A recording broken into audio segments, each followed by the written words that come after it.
The little boy suddenly ran into the road because he wanted to go play with his sister.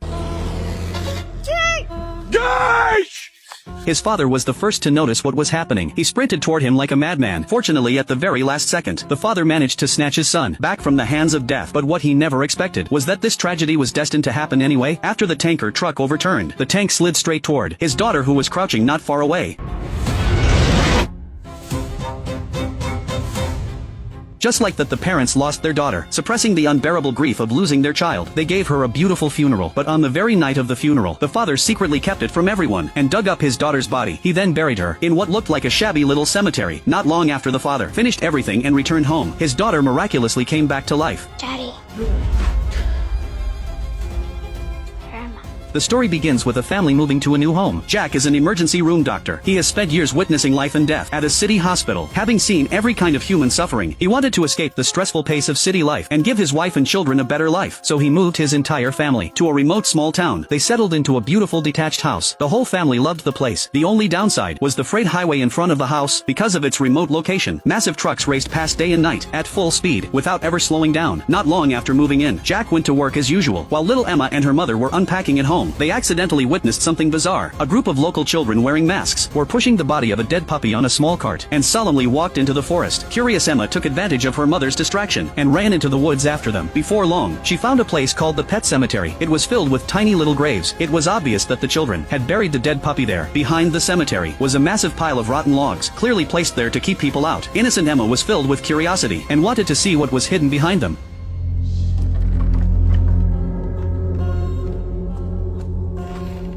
Hey, you get down from there. Emma was suddenly startled. In her panic, she stepped on a beehive and fell down. The old man she encountered was their new neighbor. He told Emma his name was Kevin. He looked kind and friendly. He removed the bee stingers for her and carefully treated her wounds. Just then Emma's mother arrived. Although the man had helped her daughter, Lisa still felt wary of this complete stranger. She hurriedly took Emma away. As they left, they failed to notice neighbor Kevin casting a meaningful glance at the pile of dead logs. What exactly was hidden behind it? Meanwhile, something strange happened to Jack without warning. At the hospital, he treated a college student who had been critically injured in a car accident. Jack did everything he could to save him, but in the end, he couldn't save the young man's life. Just as he concluded that the student had stopped breathing, the lights in the hospital suddenly flickered. Then the student, who had clearly been dead, suddenly sat upright. The barrier was not meant to be broken.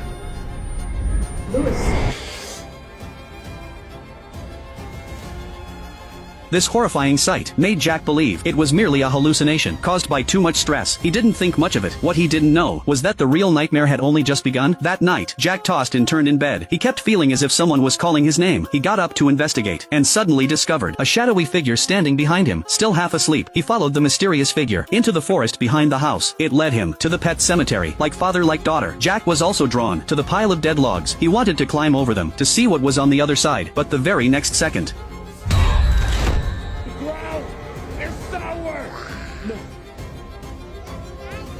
Jack thought it had all been nothing but a nightmare, but when he saw his feet covered in mud, he realized everything that had happened the previous night had been real. Not wanting his wife to worry, he kept the incident to himself. The next day, Emma brought a basket of fruit to Kevin's house to thank him for helping her the day before. She invited him over for dinner. Kevin gladly accepted. Jack also got along well with Kevin. After a few drinks, the two quickly became good friends. But the very next day, his new friend Kevin came to see Jack with a grim expression. Jack followed him to the roadside. Their family cat Church had been run over by a passing truck. The moment Jack saw the cat's body, he nearly broke down because he knew his daughter too well. Emma was extremely sensitive and deeply emotional. If she found out her beloved cat had died, she would be absolutely devastated. Just as Jack had no idea what to do, Kevin came to visit him late that night. He said he wanted to take Jack somewhere. Looking at the place before him, Jack was stunned. Wasn't this exactly what he had seen the night before? Before Jack could say anything, Kevin asked him a question first. Ellie really loved that cat, didn't she? More than anything. And you love Ellie. Of course.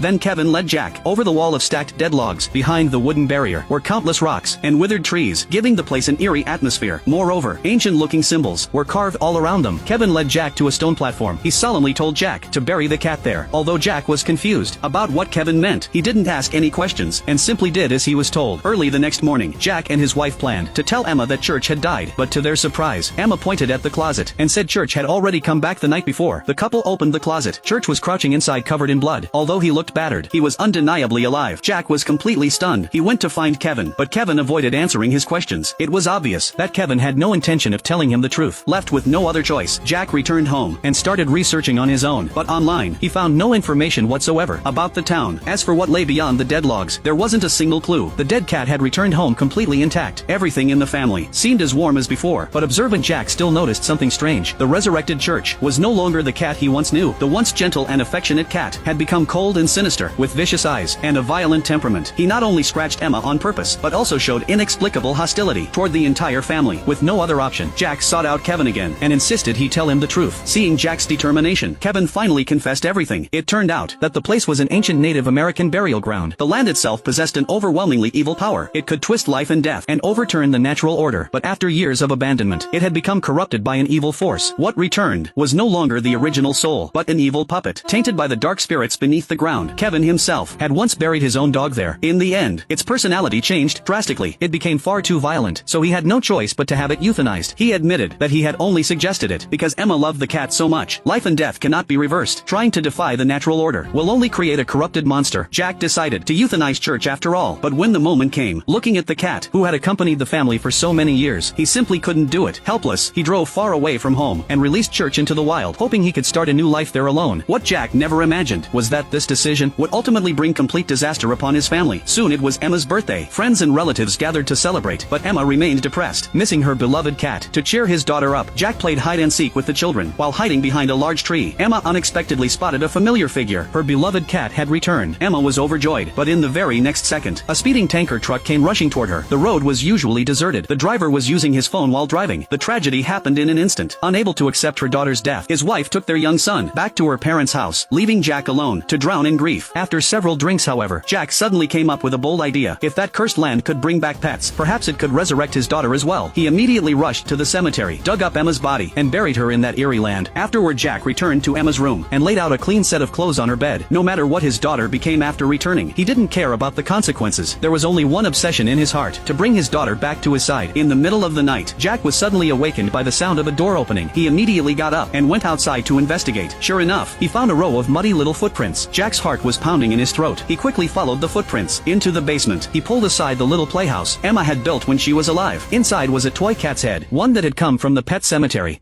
Daddy, where am I? My little girl.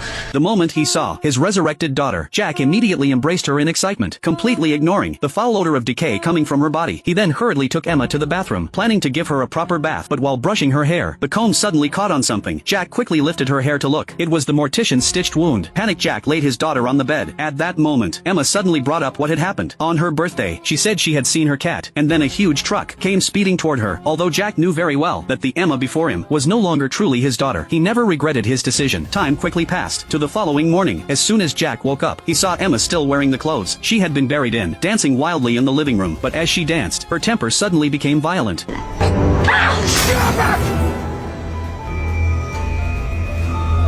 Why'd you put the dress back on? Just then, his wife Lisa called him, but Jack rejected the call immediately. At that moment, he wasn't ready to explain everything to his wife, nor could he imagine how she would react upon seeing their daughter. Lisa then called Kevin instead. She still couldn't reach Jack, and the more she thought about it, the more worried she became. So she asked Kevin to check on the house for her. The moment Kevin knocked on Jack's door, he immediately noticed the dirt on Jack's hands.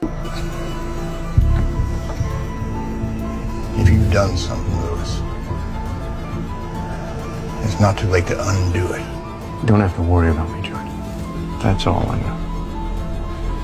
I'm gonna go.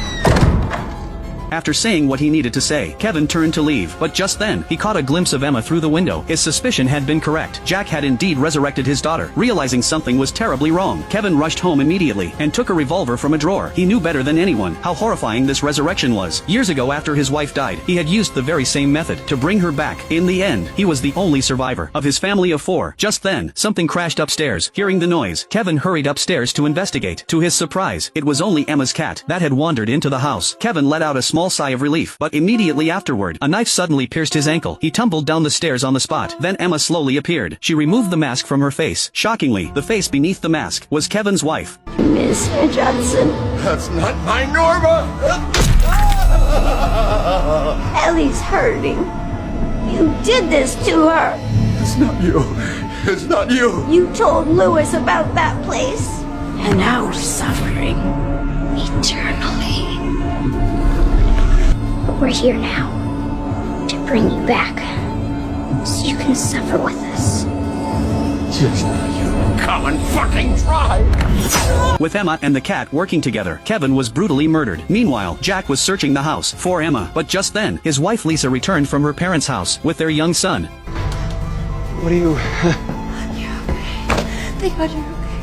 I was so worried. I was calling and you wouldn't pick up. After a brief moment of joy, Jack prepared to tell his wife everything, but Emma suddenly walked over. The moment Lisa saw her daughter, her reaction was completely different from Jack's. Her eyes were filled with terror. Her body trembled uncontrollably. She simply couldn't believe what she was seeing. After all, their daughter was dead. How could she suddenly be standing here? With no other choice, Jack told his wife the entire truth. Lisa knew very well that the girl standing before her was not truly Emma. Unable to accept everything, she could only take their son and run upstairs. Jack immediately followed after her, trying to convince her to accept their daughter, but Lisa firmly replied, "We have to respect the laws of nature. We have to accept the loss of the people we love. Besides, the Emma we see now has clearly become a terrifying monster." Little did they know, Emma had overheard every word from outside the door. Filled with rage, she immediately grabbed a kitchen knife. Then while Lisa paused to rest, Emma quietly approached her. Stop struggling, you useless cow. While the two struggled, Jack, unable to find Emma, arrived at Kevin's house. The moment he walked inside, he discovered Kevin lying dead in the living room. Only then did Jack finally realize the unforgivable disaster he had caused. He immediately turned around and rushed back home. To his horror, he saw Lisa standing by the window, holding their young son. Go! Daddy's got you.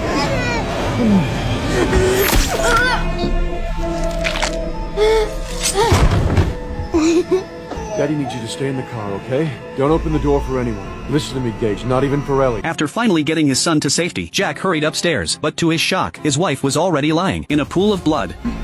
Gage, I got Gage. Don't bury me in that place. What?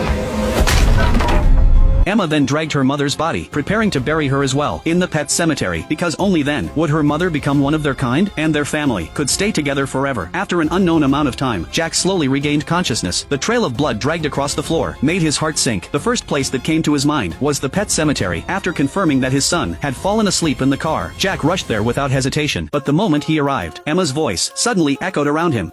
You're too late. Where's Mommy? Mommy's already feasting on dirt.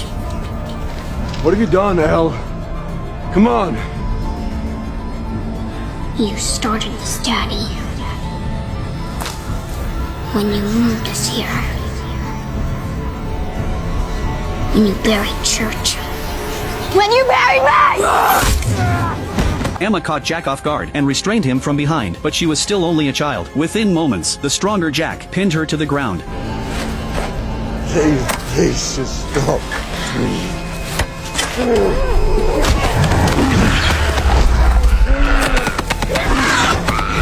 I thought we could be a family. I wanted to be a family, but we can't. But we can, Daddy. We can. Just then, another accident occurred. A steel rod pierced through Jack's body. Emma immediately burst into laughter. It turned out Lisa had also become one of the resurrected. Mother and daughter then worked together to bury Jack's body in the pet cemetery as well. In the blink of an eye, the next morning arrived. The little boy woke up inside the car, desperately wanting to find his family. He suddenly noticed 3 figures slowly walking toward him. After recognizing his parents and his sister, the little boy happily waved at them. Little did he know what kind of fate was about to await him.